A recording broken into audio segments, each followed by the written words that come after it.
GNPF, MUI, dan Polri sepakat bahwa aksi bela Islam 3 tetap akan digelar pada hari Jumat, aksi unjuk rasa yang super damai.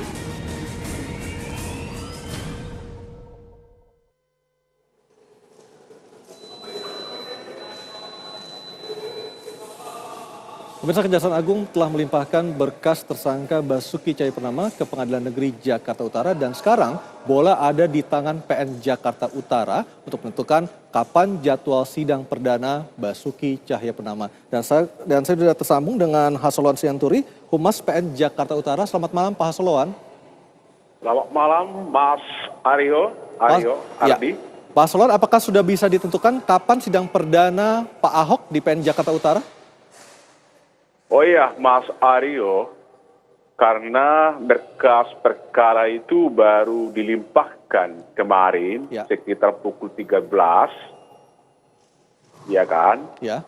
Jadi sesuai dengan sistem alur perkara di Pengadilan Negeri, ada waktu maksimal 2 hari dari pelimpahan sampai Ketua Pengadilan Negeri mempelajari berkas. Kenapa harus dipelajari? Untuk menentukan apakah TKP-nya itu ada atau berada di wilayah hukum Pengadilan Negeri Jakarta Utara. Kalau memang iya dan Ketua Pengadilan berpendapat demikian, baru Ketua Pengadilan menunjuk majelis hakim. Dan majelis hakimlah nanti yang menentukan hari dan tanggal persidangannya. Biasanya sesuai dengan SOP kita, ada waktu kurang lebih 7 hari setelah majelis menerima penunjukan.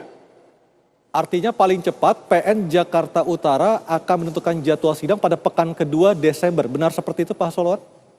Ya, silakan Mas Aryo Ardi yang menghitung sendiri. Artinya seperti itulah mekanisme dan jangka waktu sejak menerima berkas, penunjukan majelis hakim dan oleh hakim yang bersangkutan menentukan hari dan tanggal persidangan. Apakah sidang akan bersifat terbuka atau seperti apa Pak Hasoloan mekanismenya nanti?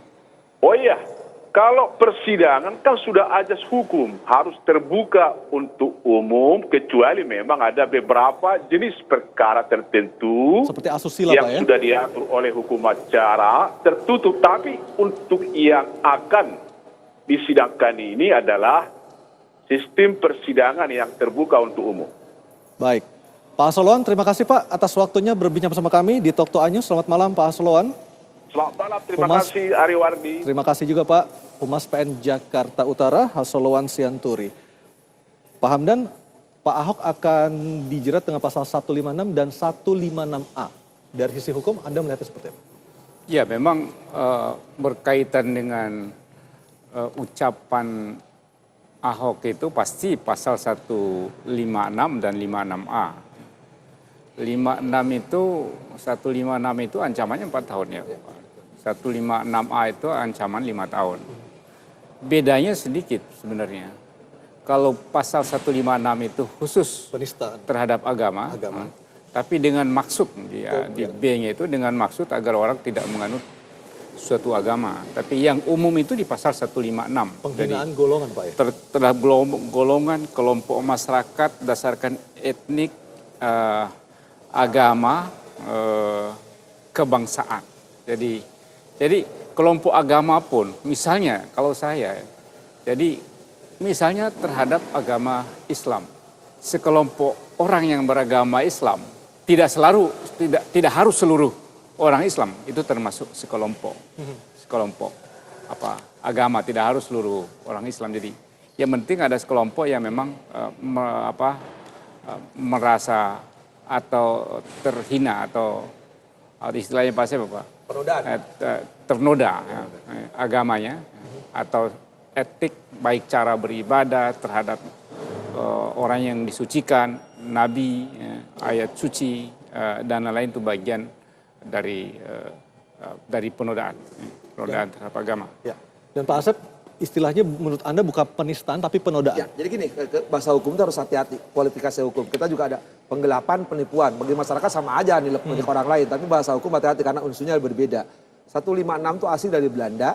Kalau 156A itu buatan Republik Indonesia, PNP 165, pasal 4 tepatnya dulu ketika ada kejadian-kejadian itu sudah masukkan di sisipan. Apa perbedaan mendasar penodaan dan penistaan, Pak? Nah gini, kalau penistaan, penghinaan itu dari bahasa Belanda smart script. Itu penghinaan deliknya delik aduan. Nah itu kalau nggak ada delik aduan, nggak ada pengadu, nggak bisa dituntut. Cilakalah teman-teman itu yang mengadukan Pak Ahok, karena harus delik aduan. Delik aduan tidak bisa proses tanpa pengaduan. Beda dengan laporan. Nah kalau ini 156A, sekali lagi, penodaan itu adalah harus dengan laporan. Jadi enggak laporan pun tindak pidana itu harus dilakukan oleh pihak yang berwajib. Ketika ada orang menoda, ya, tapi hati-hati ya. Ini ada dua, menyatakan perasaan atau melakukan perbuatan, itu alternatif. Kalau selama ini supaya clear juga semua, supaya dipahami juga sama-sama, bahwa melakukan perbuatan seperti Liaiden, Musadek, itu jelas melakukan perbuatan, mengaku nabi, ganti kitab suci. Ya. Nah kalau di Pak Ahok ini akan nanti kita dipersoalkan secara hukum dibuktikan pengadilan, apakah pernyataan Pak Ahok sekali menodai agama atau tidak? Itu dilihat dari apa? Niatnya atau mensrea atau seperti apa? Di depan itu ada kopsetelik, kesengajaan.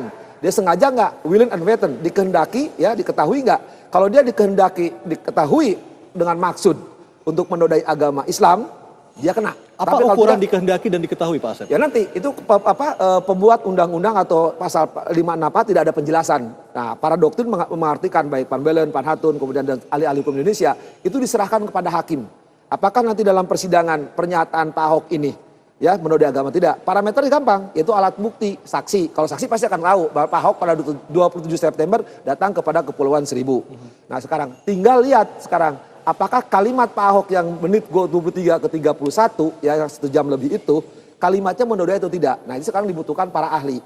Ahli itu yang punya keahlian khusus untuk pemeriksaan demi terangnya perkara. Itu termasuk ahli bahasa, ahli pidana, ahli agama. Bahasa, ahli pada ahli agama. Nanti misalkan gini, apakah kalimat Pak Ahok motivasinya, konotasinya, intonasinya, misalkan gini, duduk.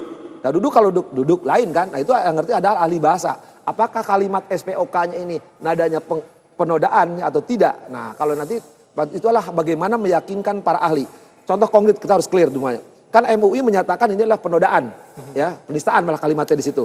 Tapi ada sebagian juga ulama, Buya Sapi Ma'arif, kemudian juga Imam Masjid dan seterusnya berbeda. Nah tergantung nanti hakim diyakinkan apakah ikut MUI ahlinya atau ikut ahli itu. Kembalikan serahkan kepada hakim. Karena itu sekali lagi mari kita hormati proses hukum di pengadilan, percayakan kepada proses pengadilan. Ketika hakim diserahkan untuk menyelesaikan kasus Pak Ahok, apakah Pak Ahok terbukti melakukan penodaan terhadap agama? Kalau terbukti harus dihukum dong. Tapi kalau tidak terbukti harus dibebaskan. Ya. Karena apa? Kalau hakim sampai salah nanti menerapkan, kan rakyat Indonesia menonton. Sidang dinyatakan dibuka dan terbuka untuk umum. Artinya publik akan melihat di ruang sidang apa yang terjadi. Jadi nggak sembarangan dalam perkara ini. Tapi percayalah, sampai ke sepengetahuan saya, ketua pengadilannya itu adalah, saya tahu persis siapa ketua pengadilan yang selama ini kenal. Teman baiknya istrinya beliau dan saya tahu persis. Dan mudah-mudahan beliau dapat topik dan hidayah gitu kan. Sehingga dapatkan petunjuk jalan Shirathol Mustaqim. Ya itu yang perlu didukung oleh semua para kiai-kiai doanya. Enggak lah, saya kan muridnya beliau Pak. Karena gini, karena beliau juga seorang santri dari Jawa Timur loh Pak. Dia boneknya Jawa Timur. Saya sepengetahuan saya, budinya seorang haji dan hajah Jawa Timur. Saya percaya persis sama dia. Karena kita awasilah, percayakanlah kepada pengadilan. Kalau memang Pak Ahok bersalah ya hukum. Tapi kalau Pak Ahok salah ya bebaskan. Itulah aturan main. Siapapun anak bangsa harus menghormati proses itu. Ya. Baik, kita akan break sidak dan Talk to Ajus masih kembali usai pariwara.